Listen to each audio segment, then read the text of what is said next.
राधे राधे मित्रों, आप सभी का एक बार फिर से स्वागत है हमारे चैनल में। आज से हम लोग बीएड थर्ड सेमेस्टर की तैयारी करने वाले हैं एज पर the syllabus of Chhatrapati Sahu ji Maharaj university, Kanpur university के अकॉर्डिंग हम लोग अपने पूरे सिलेबस की तैयारी करने वाले हैं। ए टू जेड आपका पूरा सिलेबस खत्म होगा हमारे चैनल पे। तो अगर अभी तक आपने हमारे चैनल को सब्सक्राइब नहीं किया है तो सब्सक्राइब करके बेल आइकन प्रेस कर लीजिएगा, जिससे आप कोई भी नोटिफिकेशन मिस ना करें। मैं आपको एक बात बताना चाहता हूँ, हमारे चैनल पे पूरा ए टू जेड आपका ये सिलेबस कंप्लीट होगा। रात में 8 बजे डेली मैं वीडियो अपलोड करूंगा, तो आप सब्सक्राइब करके बेल आइकन जरूर से प्रेस कर लीजिएगा। चलिए अपनी वीडियो को शुरू करते हैं। जो हमारे ये थर्ड सेमेस्टर है, बेसिकली इसमें हमें 2 सब्जेक्ट पढ़ने हैं, तो 2 सब्जेक्ट पढ़ेंगे। पहले सब्जेक्ट की शुरुआत आज से ही हम इसी वीडियो में करने वाले हैं। इस सब्जेक्ट का नाम है विद्यालय नेतृत्व एवं प्रबंधन, स्कूल लीडरशिप एंड मैनेजमेंट। तो विद्यालय नेतृत्व एवं प्रबंधन जो हमें ये सब्जेक्ट पढ़ना है, इसमें हमें पहले नेतृत्व का अर्थ क्लियर होना चाहिए, मतलब पता होना चाहिए। तो चलिए देखते हैं नेतृत्व का क्या मतलब होता है। नेतृत्व का अर्थ एवं परिभाषाएं को हम लोग देखने वाले हैं। नेतृत्व से आशय किसी व्यक्ति विशेष के उस गुण से है जिसके से द्वारा वह अन्य व्यक्तियों का मार्गदर्शन करता है। तो नेतृत्व से क्या आशय है? किसी व्यक्ति विशेष के उस गुण से जिसके से द्वारा वह अन्य व्यक्तियों का मार्गदर्शन करता है। तो कोई भी ऐसा व्यक्ति जो अपने विशेष गुण से दूसरों का मार्गदर्शन करता है, ठीक है। जैसे आपके भी कोई मार्गदर्शन होंगे, ठीक है। लोगों के लिए भगत सिंह एक मार्गदर्शन है, क्यों? क्योंकि उन्होंने अपने गुण से क्या किया? मार्गदर्शन किया। तो आज वो हमारे लिए प्रेरणा के वो हैं, है ना। रानी लक्ष्मीबाई हमारे लिए प्रेरणा है ना, हमारी मार्गदर्शन है। तो नेतृत्व से यही आशय है कि किसी व्यक्ति के विशेष गुण से जिससे दूसरे व्यक्तियों का मार्गदर्शन होता है, ठीक है, जिसके द्वारा वह अन्य व्यक्तियों से मार्ग जिसके द्वारा वह अन्य व्यक्तियों का मार्गदर्शन करता है, उसे हम लोग नेतृत्व कहते हैं। इसे हम लोग अंग्रेजी में लीडरशिप कहते हैं, लीडर के नाम से जानते हैं। लीडर मतलब होता है आगे चलने वाला, ठीक है। तो नेतृत्व क्या है, मेरे साथ साथ बोलिएगा। किसी व्यक्ति विशेष के उस गुण से जिससे दूसरे व्यक्ति मार्गदर्शित होते हैं, ठीक है। अर्थात विभिन्न व्यक्तियों या व्यक्तियों को किसी समूह को निश्चित लक्ष्यों को प्राप्त करने हेतु अग्रसर करता है। या तो कोई भी व्यक्ति उन्हें दूसरे लक्ष्य को प्राप्त करने के लिए अग्रसर कर रहा है, मोटिवेट कर रहा है उन्हें, ठीक है। वास्तव में यदि देखा जाए तो नेतृत्व की प्रभावशीलता पर ही प्रबंध की सफलता आधारित होती है। अगर हम लोग देखें तो जो नेतृत्व है उसी पे हमारी आधी सफलता आधारित होती है। अगर हम अच्छे लीडर को फॉलो करें, अच्छे नेतृत्व को फॉलो करें, तो हमारी जिंदगी क्या हो जाएगी? सफल बन जाएगी, है ना। तो इसलिए हमारी नेतृत्व की प्रभावशीलता पर ही सफलता आधारित होती है। तो ये डेफिनेशन नीचे लिखी हुई है, तो ये काफी इंपॉर्टेंट है, एग्जाम में आपसे पूछ ली जाती है। ये बताइए ये नेतृत्व के बारे में किसने कहा? पढ़ लेते हैं। कुंज तथा ओडोनेल के अनुसार नेतृत्व क्या है? व्यक्ति को प्रभावित करने की कला, किसी व्यक्ति को प्रभावित करने की कला अथवा प्रक्रिया है जिससे कि समूह के लक्ष्यों को प्राप्त करने के लिए वह स्वेच्छापूर्वक कार्य करने लगे।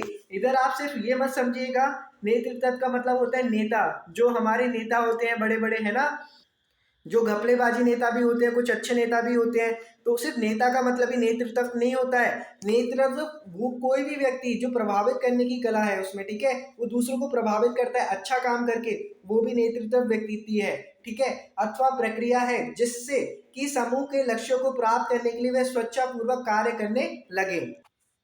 न्यूनर एवं क्लीनिंग के अनुसार नेतृत्व क्या है? कर्मचारियों को अभिप्रेरित या एवं निर्देशित करने से संबंधित है। तो इनके अनुसार क्या है? नेतृत्व नेतृत्व कर्मचारियों को अभिप्रेरित, उन्हें मोटिवेट कर रहे हैं, ठीक है, निर्देशित कर रहे हैं, उन्हें सही राह दिखा रहे हैं। तो सही राह दिखाने वाले को भी हम क्या कहते हैं? नेतृत्व कहते हैं, ठीक है। जिससे उपक्रम की रीतियों, कार्यक्रमों और योजनाओं को सरलता पूर्वक क्रियान्वित किया जा सके, ठीक है। फिर लिखा है एफजी पुरी के अनुसार नेतृत्व अनुयायियों को नेता की इच्छा अनुसार क्रियाएं करने के लिए तैयार करने की योग्यता है, ठीक है। तो इनके हिसाब से नेतृत्व क्या है? अनुयायियों को नेता की इच्छा अनुसार क्रियाएं करने के लिए तैयार करने की योग्यता क्या है? नेतृत्व है, ठीक है। चलिए आगे बढ़ते हैं हम। आप लोगों को एक बात बता दूं, आप लोग बिल्कुल परेशान मत होना, आपका पूरा तैयारी मैं कराने वाला हूं। और इस बात की गारंटी मैं लेता हूँ आपके मार्क्स काफ़ी अच्छा आप स्कोर करेंगे अगर आप इस वीडियो से आप पढ़ के जाएंगे। ठीक है, चलिए। विद्यालय नेतृत्व एवं प्रबंधन। अतः उपरोक्त विद्वानों के विचारों की से स्पष्ट है कि प्रशासन में उन गुणों का संयोजन है जिनके माध्यम से कोई व्यक्ति अन्य व्यक्तियों से कार्य लेने में सक्षम हो जाता है। उपरोक्त विद्वानों से ये बात स्पष्ट है कि जो प्रशासक है उसमें उन गुणों का संयोजन होता है जिनके माध्यम से कोई व्यक्ति अन्य व्यक्तियों से कार्य लेने में सक्षम हो जाता है। आगे लिखा है, इसे और सरल रूप में इस प्रकार स्पष्ट किया जा सकता है नेतृत्व व्यक्ति का वह गुण है अथवा शक्ति है जिसके द्वारा वह संबंधित कार्य में मार्गदर्शन करके प्रत्येक व्यक्ति से उसकी योग्यता अनुसार कार्य लेना जानता है और संगठन के उद्देश्य पूर्ति हेतु सभी व्यक्तियों की शक्ति को उद्देश्य की ओर परिवर्तित कर देता है। तो है नेतृत्व व्यक्ति का कौन सा गुण या शक्ति है जिसके द्वारा वह संबंधित कार्य में मार्गदर्शन करके प्रत्येक व्यक्ति से उसकी योग्यता के अनुसार कार्य लेना जानता है और संगठन के उद्देश्य पूर्ति हेतु सभी व्यक्तियों की शक्ति को उद्देश्य की ओर, किसकी तरफ, उद्देश्य की ओर परिवर्तित कर देता है। उद्देश्य कैसे, अब मुझे पता है इस लड़के के अंदर ये योग्यता है, ये कर सकता है, तो मैं उसे मोटिवेट करूंगा, उसके अंदर मैं जान डालूंगा कि तू ये काम कर सकता है। तो उससे क्या होगा, उससे मुझे पता है ये इस काबिलियत पे है, ये इस काम को कर सकता है, तो मैं क्या कर रहा हूँ, उसकी शक्तियों को उद्देश्य की ओर परिवर्तित कर रहा हूँ। ठीक है, तो यही होता है नेतृत्व। शिक्षा के क्षेत्र में नेतृत्व प्रदान करने वाले व्यक्ति को आदर्श रूप में स्वीकार किया जाता है। जो शिक्षा के क्षेत्र में नेतृत्व प्रदान करता है उसे हम लोग आदर्श मानते हैं। जैसे हमारे प्रधानाचार्य हो गए, अध्यापक हो गए, ये आदर्श रूप उनके अध्यापकों एवं कर्मचारियों के लिए होता है। वस्तुतः शैक्षिक प्रशासन के क्षेत्र में सफलता पाने के लिए प्रशासक को शैक्षिक नेतृत्व की शक्ति को प्राप्त करना होता है। समाज के अन्य क्षेत्रों की भांति शिक्षा के क्षेत्र में भी शैक्षिक नेतृत्व की परम आवश्यकता होती है। ऐसा नहीं है कि बाकी सब जगह सिर्फ हमें नेतृत्व चाहिए, हमें शिक्षा के क्षेत्र में भी शैक्षिक नेतृत्व की परम आवश्यकता होती है। आगे आ जाता है हमारा शैक्षिक नेतृत्व का अर्थ। अब हम लोग शैक्षिक नेतृत्व का अर्थ समझने वाले हैं।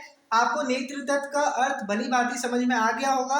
अब हम लोग एजुकेशन के पॉइंट ऑफ व्यू से बात करेंगे। ठीक है, शैक्षिक नेतृत्व का क्या अर्थ है, meaning of education, educational leadership. वर्तमान युग में शिक्षा का क्षेत्र अत्यंत व्यापक होता जा रहा है, मतलब बहुत ज्यादा फैलता जा रहा है ना, शिक्षा को लेकर सब जागरूक हो रहे हैं, काफी तेजी से फैल रहा है। शिक्षा मंत्रालय, शिक्षा विभाग तथा शिक्षालयों में सभी प्रकार के व्यक्तियों को कार्य करना पड़ता है।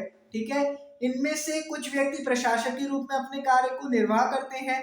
प्रशासक कौन, जो इसे चलाते हैं, तथा अन्य व्यक्तियों से आशा की जाती है कि वे प्रशासक के आदेशानुसार कार्य करें। अब इधर प्रशासक कौन हो गए, प्रिंसिपल हो गए।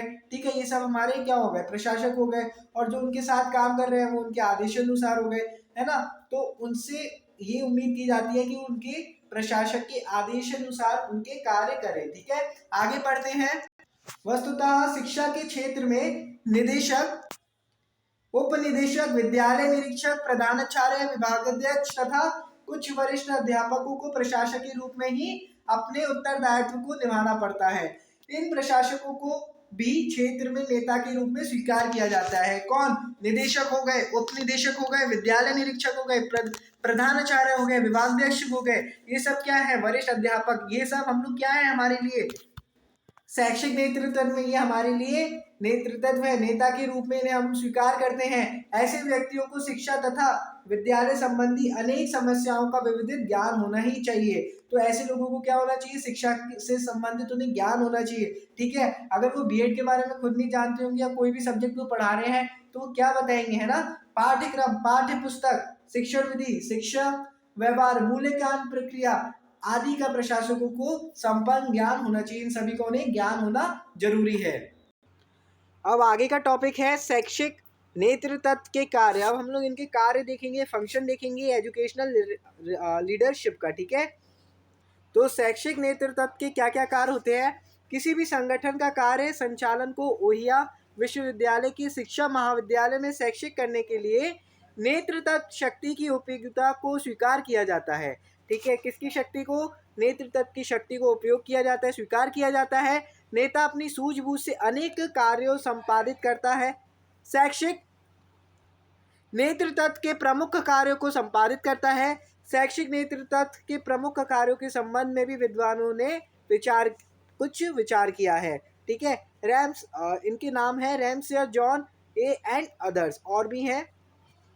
तो ये ज़्यादा काम का नहीं था। अब हम लोग देख लेते हैं शैक्षिक नेतृत्व के क्या क्या कार्य हैं। ठीक है, वो आपके लिए इंपॉर्टेंट है। नेतृत्व के कार्यों तथा उसके व्यवहारों के संबंध में अध्ययन किया।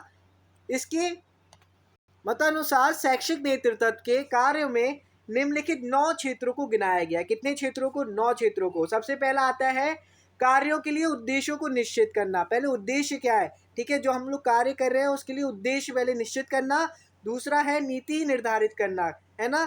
फिर है कार्यों का निश्चय करना कि कार्य कौन से करने हैं, कार्य निश्चय किए जाते हैं। ये हमारा तीसरा कार्य है नेतृत्व का। चौथा कार्य है प्रशासकीय कार्यों तथा उनके ढांचों में समन्वय करना, प्रभाव का मूल्यांकन करना, शिक्षा विकास हेतु सामाजिक नेतृत्व के साथ मिलकर कार्य करना। सातवां कार्य है समाज के शैक्षिक साधनों का उपयोग करना, समाज के व्यक्तियों का सहयोग प्राप्त करना और संबंधित तथा शैक्षिक कार्यों में सहायक व्यक्तियों से विचार विनिमय करना। तो चलिए अब हम मेरे साथ बोलेंगे नेतृत्व के कार्य क्या क्या हैं, बताइए। कार्यों के लिए उद्देश्य को निश्चित करना, जो हम लोग कार्य कर रहे हैं उसके लिए उद्देश्य, नीति निर्धारित करना, कार्यों का निश्चय करना, प्रशासकीय कार्यों तथा उनके ढांचों में समन्वय करना, प्रभाव का मूल्यांकन करना, शिक्षा विकास हेतु सामाजिक नेतृत्व के साथ मिलकर कार्य करना, समाज के शैक्षिक साधनों का उपयोग करना, समाज के व्यक्तियों का सहयोग प्राप्त करना और संबंधित तथा शैक्षिक कार्यों में सहायक व्यक्तियों से उनके साथ विचार विनिमय करना। ये इनके कार्य होते हैं शैक्षिक नेतृत्व के। आगे बढ़ते हैं। अब हम लोग पढ़ने वाले हैं प्रभावपूर्ण शैक्षिक नेतृत्व के कार्य। ठीक है, तो functions of effective educational leadership. नेतृत्व के कुछ कार्यों का ऊपर वर्णन किया जा चुका है। तो अभी आपने ऊपर कुछ मैंने कार्य आपको दिखाए थे, इसका वर्णन किया जा चुका है। इन सभी कार्यों को कि ऐसे कार्यों के संबंध में गहन विचार किया गया है। संयुक्त राज्य अमेरिका में शैक्षिक नेतृत्व की क्षमता में वृद्धि होती है। इन कार्यों का निम्नलिखित पंक्तियों में वर्णन किया जा रहा है। तो अब हम लोग थोड़ा ब्रॉड में बात करने वाले हैं। ठीक है, हम लोग थोड़ा सा आगे और पढ़ेंगे। अभी तक हमने शैक्षिक नेतृत्व के कुछ थोड़े ही कार्यों की बात की थी। अब हम लोग थोड़े व्यापक कार्यों के बारे में बात करेंगे, थोड़े ब्रॉड में बात करेंगे। तो आइए देखते हैं। सबसे पहला आता है सुनिश्चित योजना का निर्माण, प्लानिंग। सबसे पहले क्या करते हैं हम लोग? प्लानिंग करते हैं। ठीक है, योजना जितनी सुदृढ़ तथा सुनिश्चित होगी कार्य में उतनी ही सफलता मिलेगी। तो जो भी योजना हम लोग पहले से सुनिश्चित करेंगे, सुदृढ़ होगी, उसी कार्य में हमें उतनी ही सफलता मिलेगी। अगर हम लोग प्लानिंग नहीं करेंगे तो हमें सफलता नहीं मिल सकती। प्लानिंग बहुत जरूरी होती है। उद्देश्य प्राप्ति एवं सफलता के लिए नेता को अत्यंत कुशलता पूर्वक योजना का निर्माण करना चाहिए। अच्छी योजना में क्रमबद्धता और सैद्धांतिकता होनी चाहिए। शैक्षिक नेता योजना का निर्माण इस प्रकार करता है जिससे शिक्षा की गुणात्मकता में वृद्धि हो। ठीक है, उसके गुणों में वृद्धि हो तथा विद्यालयों की सेवा द्वारा समाज को भी अधिकाधिक लाभ मिले। इससे विद्यालय के साथ साथ समाज को भी ज़्यादा से ज़्यादा लाभ मिले। तो उस तरीके की निर्माण होता है, प्लानिंग होती है, योजना होती है शैक्षिक नेतृत्व की। फिर आता है हमारा वित्तीय कार्य कुशलता प्रकार से समझना अत्यंत आवश्यक है। Efficiency in educational finance. तो हमें फाइनेंस को भी समझना जरूरी है। वित्तीय कार्य कुशलता को शैक्षिक वित्तीय समस्याओं को सुलझाने का भी होता है। नेता को भवन निर्माण, जो हमारी भवन निर्माण होता है, स्कूल बनता है, पुस्तकालय बनती है, लाइब्रेरी, क्रीड़ा मैदान बनता है, जो खेल मैदान बनता है, सांस्कृतिक कार्य आदि पर व्यय करने वाली धनराशि को स्पष्ट ज्ञान होना चाहिए। उन्हें पता होना चाहिए कि कितना पैसा कितने काम में लगेगा। उनको बजट बनाने तथा उसे भली प्रकार समझने में प्रवीण होना भी चाहिए। वास्तव में विद्यालय कोष को उचित रूप में व्यय करना नेता की कुशलता पर ही अवलंबित होता है। कितना बजट होना चाहिए, ये सब इनको नॉलेज होनी चाहिए। उन्हें शैक्षिक वित्तीय समस्याओं को सुलझाना भी आना होना चाहिए। ठीक है, चलिए आगे बढ़ते हैं। फिर अगला आता है हमारा विकास कार्यों में निरंतरता। वस्तुतः नेता को संपूर्ण राष्ट्र के शैक्षिक विकास, राष्ट्रीय नीति, तो जो नेता को संपूर्ण राष्ट्र के शैक्षिक विकास हुआ, राष्ट्रीय नीति हुआ, स्थानीय सहायता स्रोत आदि का स्पष्ट ज्ञान होना चाहिए। शैक्षिक नेता के कार्यों को तभी प्रशंसा होती है जब वह विद्यालय की निरंतर उन्नति के लिए प्रयत्न करता है। शैक्षिक नेता को उस कार्य की कब प्रशंसा मिलेगी? जब उसका विद्यालय आगे जाएगा, उसके विद्यालय की क्या होगी? प्रशंसा होगी, तारीफ होगी, है ना। और ये सब कब होगा? जब शैक्षिक नेता विद्यालय के बारे में सोचेगा, निरंतर उन्नति के लिए प्रयत्न करेगा। विद्यालय को अधिक दिनों तक सुप्तावस्था में रखना किसी भी दशा में प्रशंसनीय नहीं कहा जा सकता। स्थानीय व्यक्तियों की सहायता को प्राप्त करना, शैक्षिक योजनाओं के लिए विभिन्न स्रोतों से धन एकत्रित करना, शिक्षा अधिकारियों को विद्यालय के लाभार्थ आमंत्रित करना, नवीन अनुसंधानों तथा नवीन शिक्षण पद्धतियों को अपनाना आदि ऐसे उनके कार्य होते हैं जिनसे विद्यालय की निरंतर उन्नति होती है। ये सब कार्य हैं जिनसे उनका विद्यालय आगे जाता है। उन्हें अपने विद्यालय के विकास के बारे में भी सोचना चाहिए। जब विद्यालय का विकास होगा तो शैक्षिक नेता का भी नाम होगा और उसकी प्रशंसा भी होगी। ठीक है, आगे बढ़ते हैं। फिर आता है हमारा संस्थागत प्रशासन, इंस्टीट्यूशनल एडमिनिस्ट्रेशन।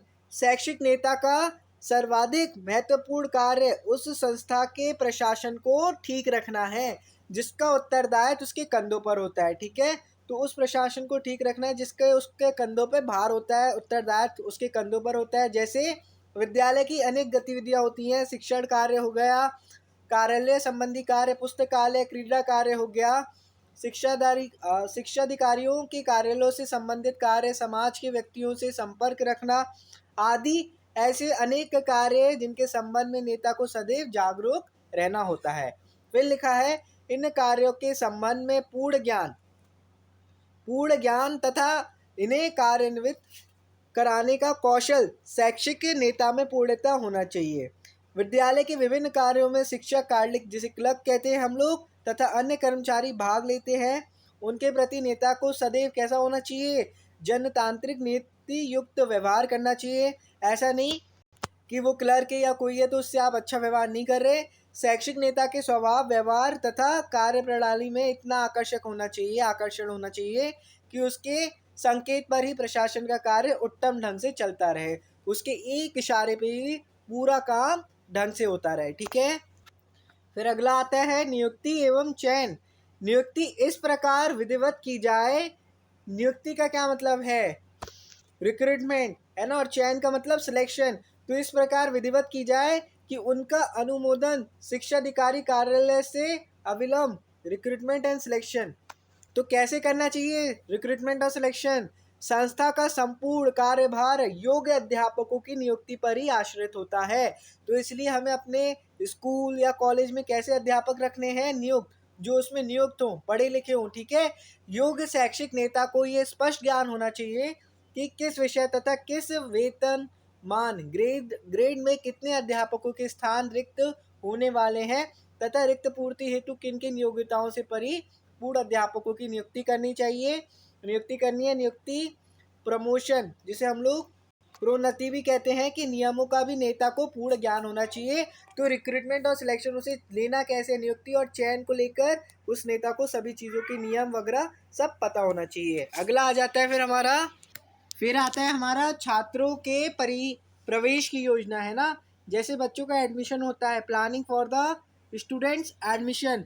संस्था की सामर्थ्य अनुसार छात्रों को प्रवेश देने की योजना बनाना नेता का महत्वपूर्ण कार्य होता है कि बच्चे को किस तरीके से लिया जाना है ना, किस तरीके से उसका एडमिशन लेना है, किस बेसिस पे उसे स्कूल में एडमिशन लेना है, कराना है उसका, लेना है उसे स्कूल में। इसके लिए अध्यापकों की समिति का निर्माण करना। इसके लिए क्या किया जाता है? अध्यापकों की समिति का निर्माण होता है। प्रवेश के लिए परीक्षा आदि की योजना बनाना तथा छात्रों के पुराने चारित्रिक तथा शैक्षिक प्रमाण पत्रों का ध्यानपूर्वक अवलोकन करना आदि प्रमुख कार्य समझे जाते हैं। तो आपने देखा होगा ना, स्कूलों में जाते हो, जब आप कभी एडमिशन लेने जाते हो तो उधर स्कूल के जो टॉपर बच्चे होते हैं उनका नाम लिखा रहता है। आप स्कूल लेने जाते हो तो आपको एक प्रोस्पेक्टस मिलता है जिसके स्कूल के बारे में सभी चीज़ें अच्छी अच्छी लिखी होती है ना। और बच्चों का एडमिशन कब लेना है, किस डेट पे उनका एडमिशन होना है, किस मंथ में उनका एडमिशन लेना है, ये सब चीज़ें शैक्षिक नेता का काम होता है। कुछ अच्छे वक्त कुशल खिलाड़ी तथा पाठ्येतर क्रियाओं में अग्रणी छात्रों को प्रविष्ट करने में भी प्रधानाचार्य को सहज रहना आवश्यक है। विद्यालय प्रांगण में छात्रों को सभी क्षेत्रों में उत्तम बनने का प्रयास करना वास्तव में शैक्षिक नेता का मुख्य कार्य होना चाहिए। तो इन सभी चीज़ों में शैक्षिक नेता का मुख्य कार्य होना चाहिए। फिर आता है विद्यालय भवन तथा साज सज्जा, स्कूल बिल्डिंग और इक्विपमेंट। वस्तुतः विद्यालय भवन निर्माण का उत्तरदायित्व किसका होता है? शैक्षिक नेता पर ही होता है। भवन बनाना, उसकी मरम्मत करवाना, ठीक है, तो कितना सारा काम होता है शैक्षिक नेता पे। उसकी आवश्यकता अनुसार उसका विकास करना, प्रधानाचार्य के मुख्य कार्यों में सम्मिलित होना, ये सभी चीज़ें किसका काम होता है? भवन निर्माण करवाना, योग्य इंजीनियर तथा तकनीकी विशेषज्ञों से परामर्श लेना चाहिए, ठीक है। तो उन्हें जब स्कूल में बिल्डिंग वगैरह बन रही है तो उनसे बातचीत करना चाहिए, उनसे सलाह लेनी चाहिए। तो ये सब किसका काम होता है? शैक्षिक नेता का। अगर आपको अभी तक हमारी वीडियो अच्छी लग रही है और आपको एक एक चीज़ समझ में आ रही है तो आप लाइक कर दीजिएगा। चलिए अब हमें पढ़ना है शैक्षिक नेतृत्व के प्रकार। कितने प्रकार के शैक्षिक नेतृत्व होते हैं, ठीक है। पहला आता है निरंकुश नेतृत्व। इस नेतृत्व में क्या होता है? नेता जो है अपने अनुयायियों, कर्मचारियों या टीम मेंबर पर सिर्फ अपना रौब झाड़ता है, ऐसे समझिए, पर अत्यधिक नियंत्रण रखने का प्रयास करता है। वो चाहता है कि मैं जितना नियंत्रण इस पर रख सकूं रख लूं, है ना, सिर्फ अपने ही चलने देता है। तो इस तरीके को हम लोग कहते हैं निरंकुश नेतृत्व। ये कौन सा प्रकार है? निरंकुश नेतृत्व। फिर आता है हस्तक्षेप नेतृत्व।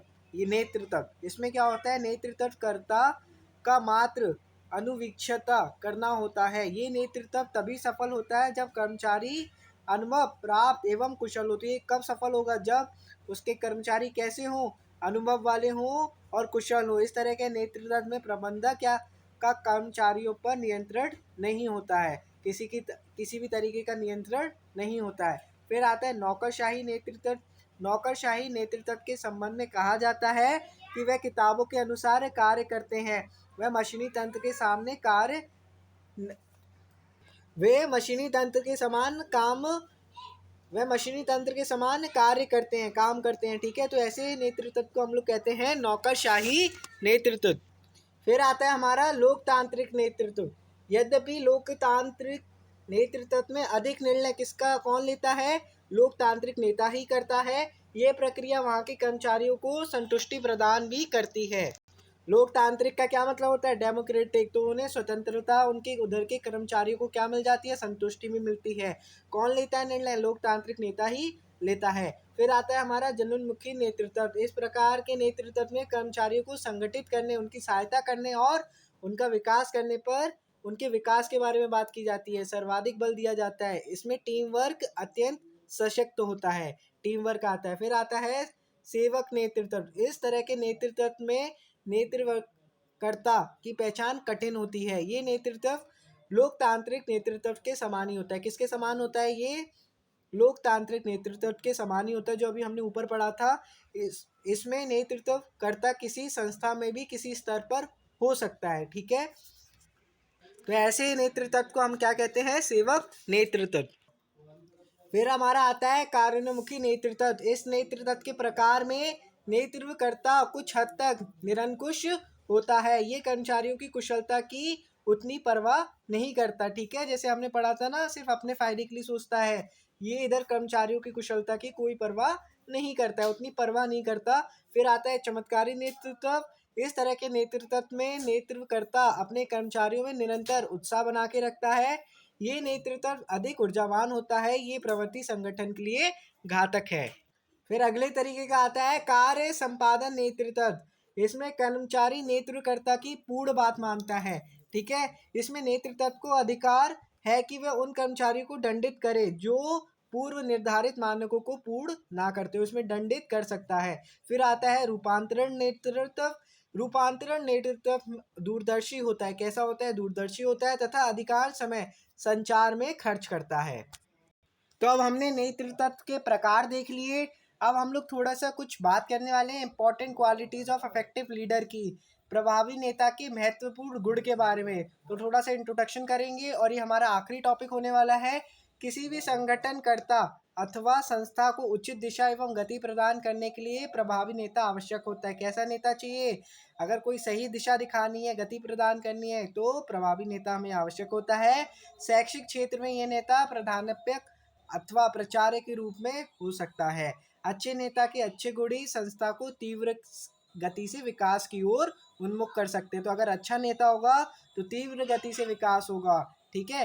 अतः अच्छे नेता प्राध्यापक या प्राचार्य में विभिन्न विद्वानों में अनेक गुण होना आवश्यक माना है। तो कुछ तरीके के गुणों की बात करेंगे, कैसे गुण होने चाहिए नेता में, एक अच्छे नेता में, इन्हें हम निम्नलिखित से स्पष्ट कर सकते हैं। तो कुछ आगे दे रखे हैं आपको, मैं आपको दिखाता हूँ कौन कौन से वो गुण होने चाहिए।